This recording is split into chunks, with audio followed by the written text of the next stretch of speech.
Mamelodi Sundowns versus Borussia Dortmund game was a very interesting game. Now it was interesting to me because I had the opportunity of watching Joe Bellingham in full display. I mean, I knew him from Sunderland. I knew him from Sunderland, especially given the fact that Chelsea were interested, or the idea of Chelsea signing Joe Bellingham actually cropped up before he went on to Dortmund. So I was looking forward to actually watching him, and this was a game where I watched him. Now, first things first, Mamelodi Sundowns actually scored first.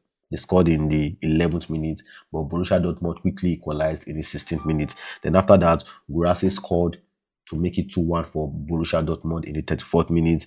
Then Joe Bellingham scored in the 45th minute to make it 3-1. Now, I love the goal from Joe Bellingham, crashing the box and all that. And for me, it's something that just amazes me. I mean, how often do we see two brothers who play in a similar fashion? Because when I was watching Joe Bellingham in this game, I was seeing Jude Bellingham. I was just seeing the way Jude Bellingham uses his body to play, uses his body to defend, guard the ball, win the ball. I was seeing the same thing from Joe Bellingham. You just know that these two guys, they are brothers because they were playing the same exact way. They were playing the same exact way. Then after that, there was an own goal from the Mamelodi Sundown in the 60th minute, and the game was now 4-1 at this point. Then after that, Reina scored again for Mamelodi Sundown. The game became 4-2.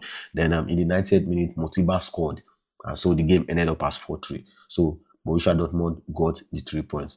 And I think it was a good game. It was a very interesting game for me because, I mean, at 4-1, you would not believe that Mamelodi would win the game 4-3. And I think if the game had just went on for just a tiny little bit, maybe Mamelodi Sundowns would have gotten the equalizing goal to make it 4-4.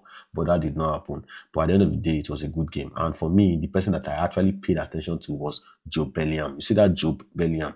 I would not be surprised if in 2 to 3 seasons he's at a top club, maybe even Real Madrid, or maybe at a club in some, maybe Bayern Munich, or maybe even in back in the Premier League, because it's good. And we all know youngsters, when those kind of youngsters come to Dortmund, they don't stay there for too long because Dortmund will sell them and cash in. So expect Joe Bellingham to actually continue to impress. I expect him to actually continue.